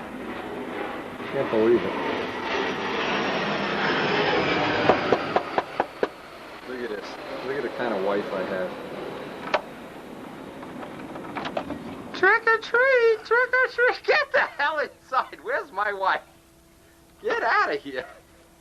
Kid's taking over my house.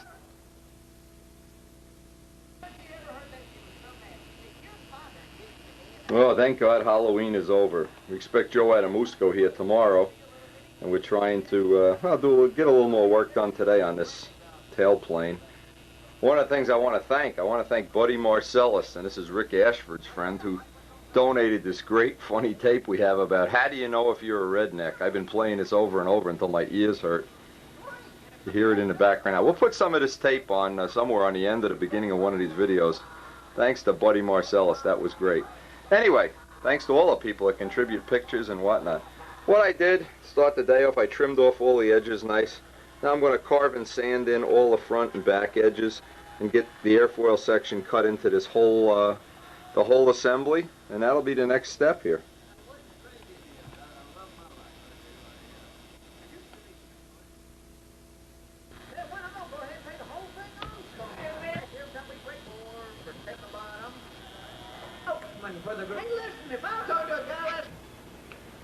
I gotta tell you that tape that Marcellus sent down here, I can't work that tape on. I'm laughing so hard I'm cutting myself and everything. Anyway, I put the center lines on this.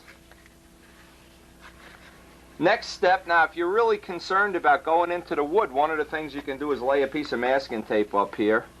And definitely use a brand new blade. If you try to use a little blade, you're going to chop this up every time. Try to take small amounts out at each time. Don't try, and I was trying to show Brian this when he was here. I had Sanding Slave doing up a lot of the carving. And he's really, you know, learning little by little. He's slow, but the trick with all this carving is to take small amounts out. Don't try to take a big giant piece out in one car. You're going to have a mess on your hands. Nice, small, easy carving. Now this we want to really be careful of because we're dealing with a piece that's already pre-hollowed. So I just want to go very, very slow here. Maybe we'll do some of this on the macro lens, on the animation feature, so it doesn't take all day. Slow. You see how I'm taking one little piece at a time out. This is probably the hardest part of doing a foam wing, is getting the leading and trailing edges real nice. And getting that blend in. Now remember, we put a little Windex on this wood. There's almost no glue seam there at all. Actually, if we were going to do this plane up in clear dope, you wouldn't even know where the seam to that wood is when it's sanded out. I just wanted to mention another thing, having seen how successful these Monday night classes have become.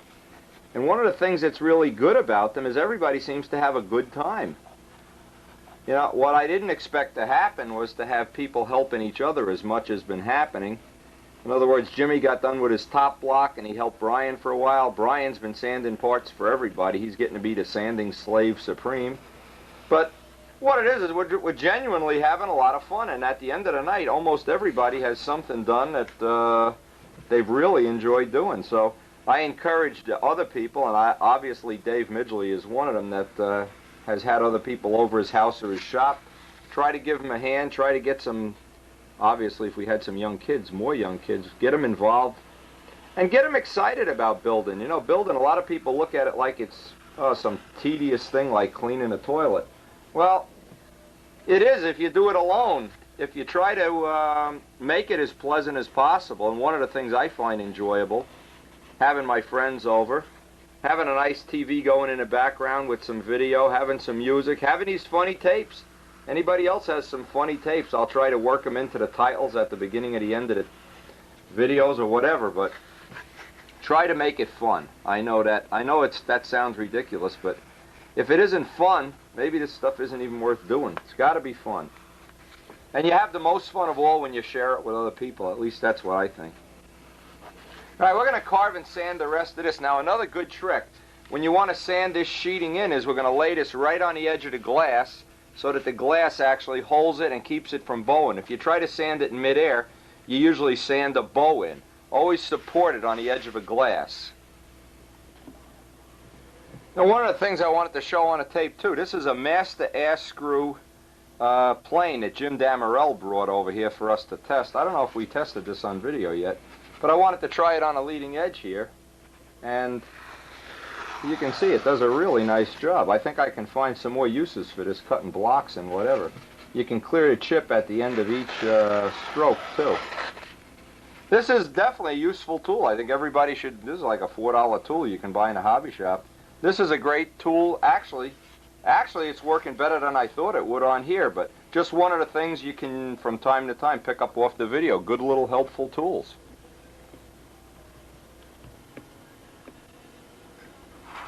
Again, this is a master ass screw plane. It takes a special blade. What I would suggest you do is when you buy the plane, if the hobby shop has extra blades, of course, buy blades. You know, depending on how hard the wood is and how much you use it, the blades will wear out just like X-Acto blades, and they're relatively cheap. This thing is under $5, and this works, by the way, 1,000 times better than, let me get the old one out. This is the old plane, and this was very difficult to use. It used double-edged razor blades. I think that's one of the reasons I never really got real comfortable using this. It would clog up constantly. You'd take a few cuts, and all of a sudden, yuck, it's all full of junk. This one is 100 times better. So if you get nothing else off of this video, maybe this little tool will help you in all your carving operations. Definitely a good tool.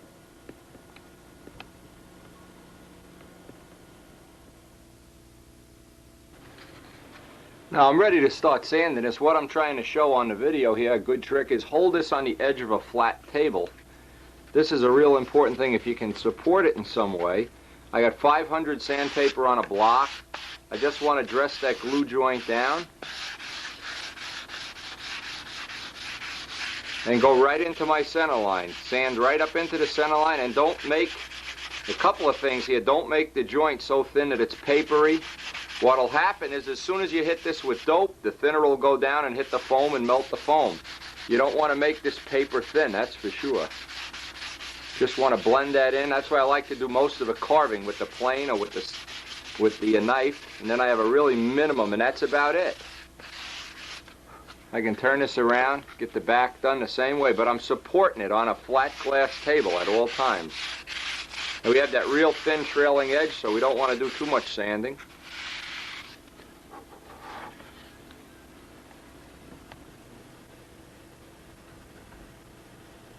What I wanted to do is put on here like a little before and after. Here's the one after sanding.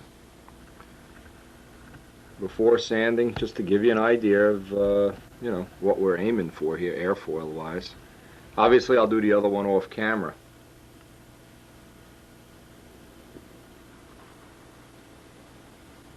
Now, this may seem like a small and insignificant tip, but this is really one that I really have to laugh all the way to the bank.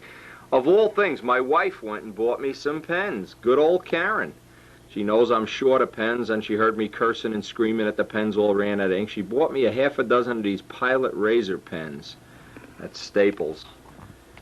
These things write on balsa wood so much better than ballpoint pens, it's unbelievable. This, I suggest anybody, just go to an art supply store or a Staples. Pilot Razor point pens. These things are just unbelievably good.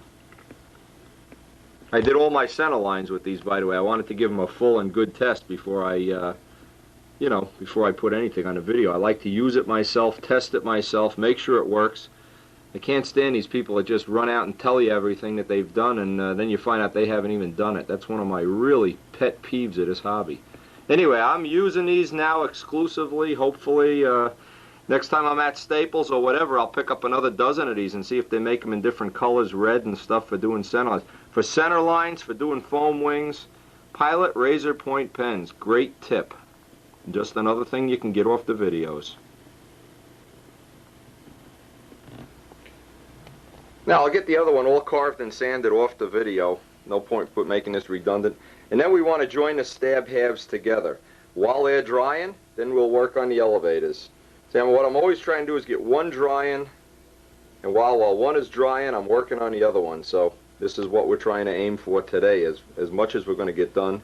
And then tomorrow, hopefully, have Joe in the shop all day. And Joe, obviously, one of my favorite people, inspiring. Every day I spend with him, I realize what a great craftsman he is.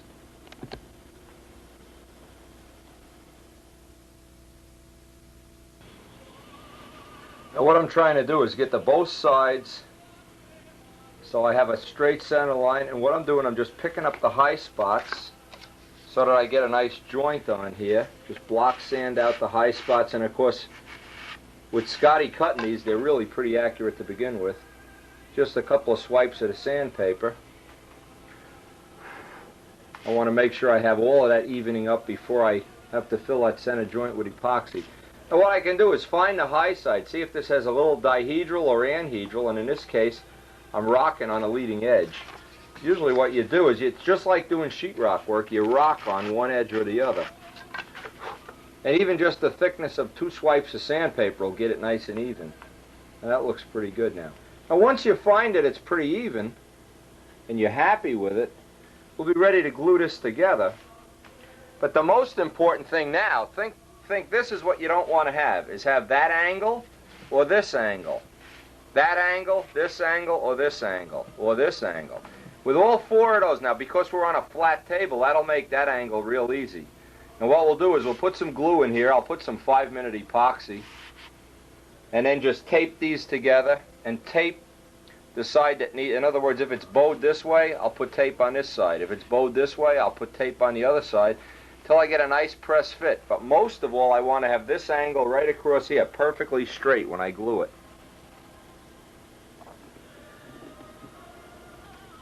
Now you can just get one piece of tape around, find out which side needs a little tightening. Watch, I'm putting half of this on, stretching it, and then pressing it down. That puts a little extra tension on it. And you just want to constantly sight down now, see if you're maintaining level. Squeeze out all the extra glue. And get the center lines on both sides lined up. It's okay to put a pin in the front if you have to. Again, now I put the pins in the leading edge to hold that. I'm just getting a final tension. Pull the tape straight, pop it down. then start from this side to the middle, and you'll be like a rubber band. It doesn't look too bad now, but whichever side. Now you got to babysit this for maybe a half an hour. Make sure you're not putting an angle in here. This is real good. The pins hold it up here even. Now I see I got glue oozing out here. Okay, I can kind of line that back up. Keep siding it. And it doesn't matter how many pieces of tape you put on here. The more tape you put on, the better it'll be. You'll get a nice tight glue joint. Now one thing you don't have to do is cover the foam with glue. The foam isn't going to hold anything. I just try to get a wood-to-wood glue. That saves you a little bit of a wood-to-wood joint. Saves you a little bit of glue. You don't wind up with a 5-ounce tail or something that you don't need.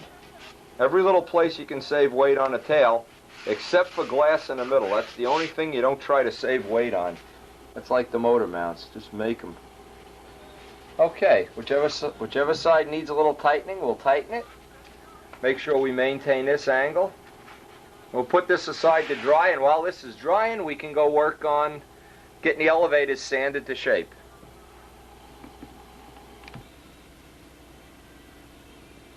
Now what we're going to do is every 5 or 10 minutes pick this guy up. Make sure we're not building in some dihedral or anhedral or who knows what. And you constantly monitor it, let it sit there with the tape stretching it into position. Now I took one of the elevators, sanded out the trailing edge on the glass just to get a reference line. Now I put a piece of tape on here, and it's step one to get this angle, and this is one of the difficult angles to do, so you might pick up a good trick from this, is I want to get this angle perfectly flat. That's the first angle, is to get that flat. Now what it is, the tape on there just leaves just enough extra material that you can block sand in, but I want to keep the blade angle even with this. I don't want to have an angle up there. And I only need to carve this angle on this cut. And if you go real slow, you'll see it'll come off in one piece. The tape acts as a guide.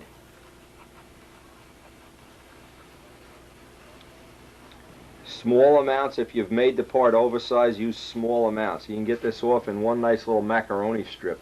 Now the next step is I'll block sand this out. And then of course repeat this for the other side. Any little high spots you have, you can just pick off. Take some 220 paper on a block. And see, what this lets you do is you're using the tape instead of the sheeting to wear thin out the sheeting any more than necessary here, since we already have it down. It's already nicely sanded before we even sheeted it. We don't want to chew it all up with the 220. You run your finger on it, you can get it right down to where it's almost perfect. Peel up the tape. Sand the last little bit in by hand, and boy, it doesn't take many swipes of the paper and it'll be perfect. You want to keep that angle.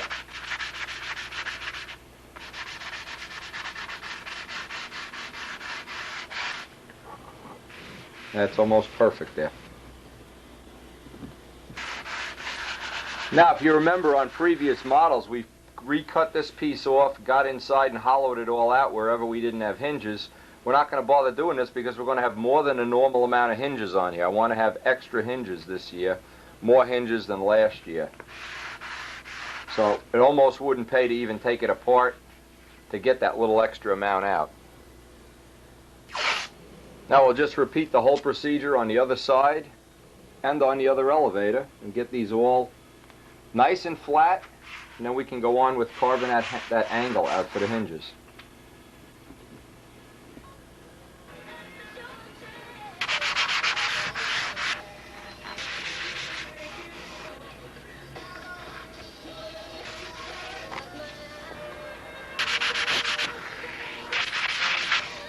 Maybe sit the heck.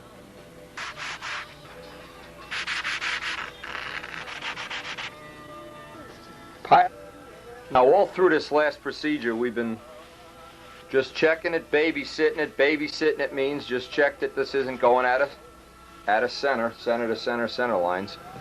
Keep babysitting it all the while.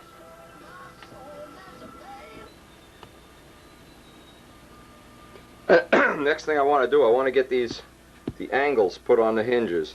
Now the way I do this, the hinge lines, the way I do this, I take some green tape, it doesn't matter what thickness it is, and I want to outline this. Now one of the easy ways to do this, you can run a strip of tape down here. 3/16 is usually about right, and that's what tape we have is 3/16. And then run a second piece along here, pull up the first piece.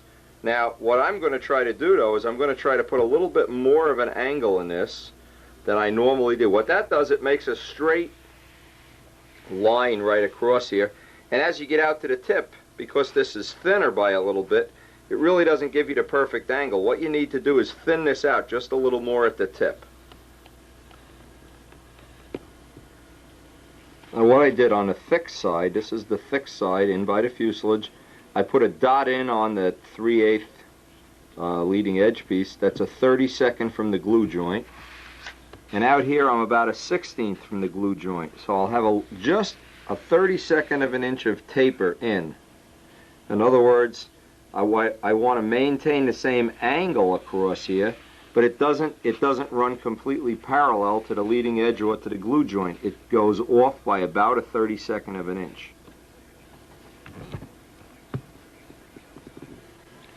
Now this of course is a really small point, is getting that angle just perfect, and I ran a little test on the other side just to see how much would be. I kept moving the tape until I got it perfect. It's about a 32nd of an inch. This is a typical PM tail, there's nothing special about it, but having that 32nd of an inch variation gives you a perfect angle, and what that lets you do, I don't know if this will show up on the video, but what it lets it do is when this hinge line comes up, see how it seals all at the same time? When you have it, when it doesn't have that little angle in it, it seals up similar to that, and it's always open at the end or the beginning. And I'm hoping that's going to make for a little cleaner aerodynamics. I did the little test here off camera just to see if I could get this side here. I've left about, and I'm just being real accurate, a 32nd of an inch and a 16th here, and then just connected the dots with tape, and of course I'll just carve that right in.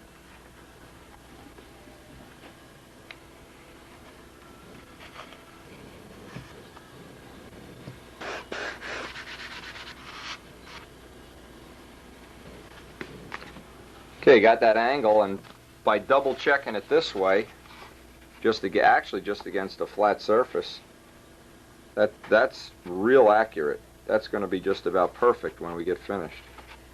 But if it wasn't, we could just move the tape on one end back and forth till we get a perfect seal. When that elevator comes up, it just seals all at once. Be very clean aerodynamically that way. All right, we're just going to round this trailing edge off now on both of them and redo the other one off camera. And obviously, we're a couple hours into this now. Keep babysitting this guy. Make sure he stays nice and straight.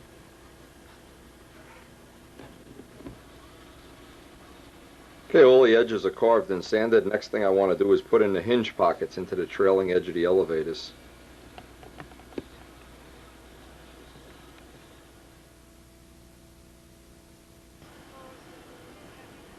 Now here's the hinges that we want to use, and we have a hinge slotting tool. If you look at the cross section of this, it's simply a piece of 1/8 inch plywood and sandpaper, the thickness of the hinge glued to this, and a little T-handle. And of course I have these for all different size hinges. This is for IM hinges, and of course because a lot of people borrow this, they don't want to make their own cheapos. Now what's important when you're using this tool is to keep this edge razor sharp. Keep running an X-Acto knife up it, otherwise you get little radiuses in the corners. You don't get nice clean hinge pockets. Keep a nice edge on that. Keep a nice fresh strip of sandpaper on here, and I use contact cement is fine and 220. And this will allow you to just cut hinge pockets wherever you want, and they'll all be identical. And as it goes into the wood, it just creates its own dead stop, and you should get really nice hinge pockets every time.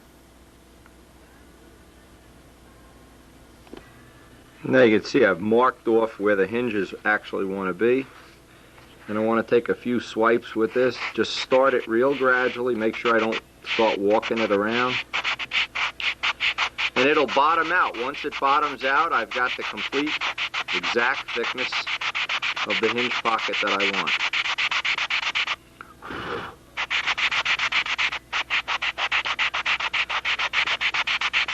can see halfway through, you can see how that's putting itself in a nice little groove. The other advantage is every one will be exactly the same. They'll look real nice and neat. As soon as the tool bottoms out,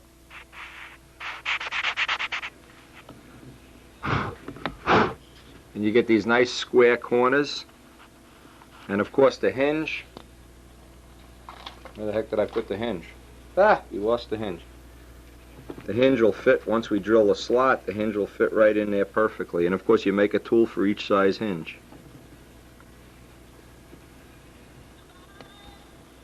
Now I'm getting 5 hinges in each elevator. And I'm ready to start this one. So I just want to make sure I have a mirror image again. So I have the hinges equally spaced. What I did is I took the thickness of the hinge, skip a spot, thickness, skip a spot. So it'll have a nice tooth look. This is really more for appearance sake than anything else. And to create a semi-sealed hinge line at the same time.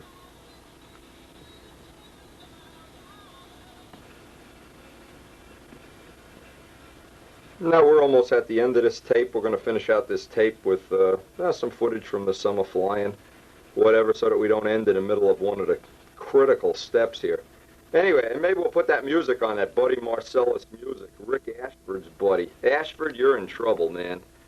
All I can say. One of the most fun guys. We really had more fun with him at the Nats than, oh my God, Pizza Hut. Just a fun guy to be with. Anyway, hope you enjoy the ending of this tape. Listen to it, it's cute. If it offends anybody, you know, send Rick Ashford a time bomb. Anyway, we'll pick this up with the glassing. We have to remove the tape, glass the middle of. See, the problem I found, things are just too sophisticated in L.A. Like out there, guys fall in love, they think they have to buy candy and wine and roses. You know, hell, in the South, we fall in love with you, we just spray paint your name on an overpass.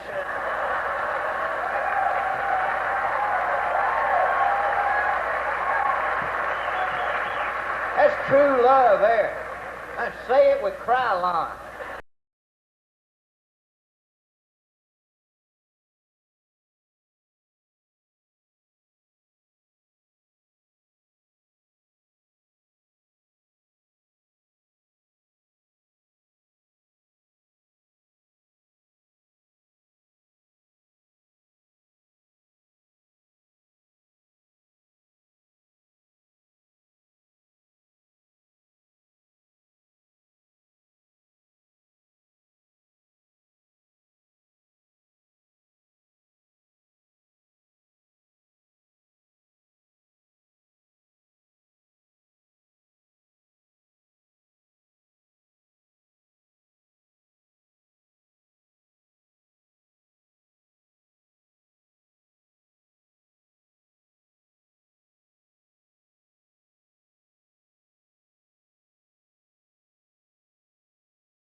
Now, you guys are pretty good.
name on his shirt. A couple people going, wait a damn minute here.